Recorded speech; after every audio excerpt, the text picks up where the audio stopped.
આજે મુખ્યમંત્રી શ્રી ભૂપેન્દ્રભાઈના નેતૃત્વમાં મળેલી મંત્રીમંડળની બેઠકમાં ખાસ કરીને હાલમાં ભારે વરસાદની સ્થિતિને ધ્યાને લઈ અને 11 જેટલા નાગરિકોના આમાં અવસાન થયા છે।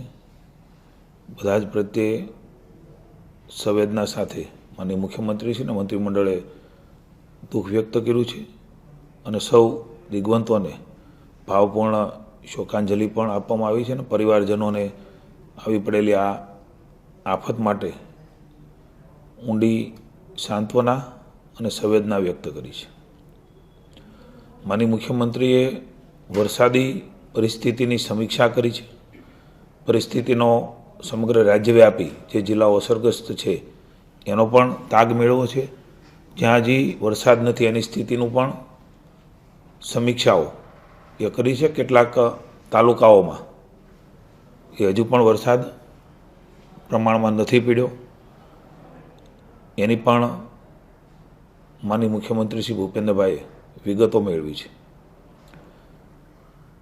રાહત અને બચાવ કામગીરીમાં પણ નિરીક્ષણ કરવા માટે જે અતિભારે વરસાદ સુરત અને વલસાડમાં પડ્યો છે ત્યારે માનનીય મુખ્યમંત્રીશ્રી આવતીકાલે સુરત અને વલસાડ સ્વયં ત્યાં જઈને આખી પરિસ્થિતિનો ક્યાસ એ કાઢવાના છે।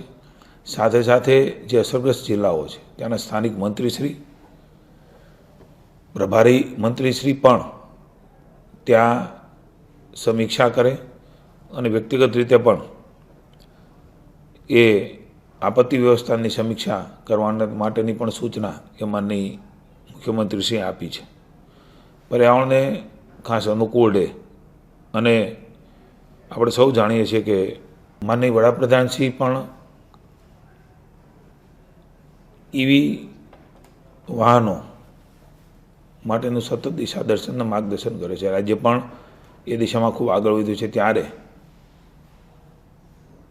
ઈવી ચાર્જિંગ સ્ટેશનો એના માટેની પણ ઝડપથી પોલિસી બનાવીને રાજ્યના ઈવીના જે વાહનો ધરાવે છે એમને મુશ્કેલી ન પડે એના માટેની પણ માનનીય મુખ્યમંત્રીશ્રીએ ચીફ સેક્રેટરીને એક સ્પેશિયલ ઈવી ચાર્જિંગ પોલિસી પણ બનાવવા માટેની સૂચના આપી છે। ભવિષ્યમાં એ પણ રાજ્યની જનતા માટે પોલિસીના મારફત લોકોને લાભ મળશે।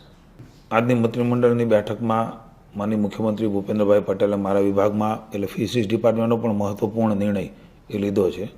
ડીઝલ વેટ સબસિડીમાં નીતિમાં એ ખૂબ મહત્ત્વનો અને ઉદાર સુધારો કરવાનો નિર્ણય એ કર્યો છે।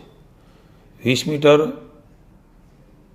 લંબાઈ ધરાવતી જે બોટો છે એટલે કે 20થી નીચે એમને જ આ ડીઝલ સબસિડીનો લાભ મળતો હતો। હવે પછી આ નિર્ણય થઈ હતી 20 મીટરથી વધારે લંબાઈ ધરાવતી બોટોને પણ રાજ્યભરમાં એ બોટ ધારકોને ફિશરમેનોને એમનો લાભ મળવાનો છે।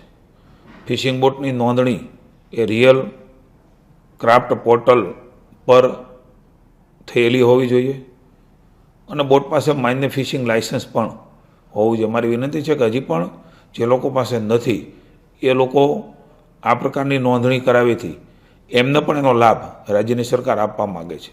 એટલે તમામ એસોસિએશનો ફિશરમેનોને પણ મારી વિનંતી છે કે આપણે સૌ સાથે મળીને આપણા ફિશરમેનો માટે એની નોંધણી કરાવવાનું પણ બાકી રહી ગયું હોય તો અત્યારે ચોમાસાનો સમય છે એની નોંધણી પણ કરીએ।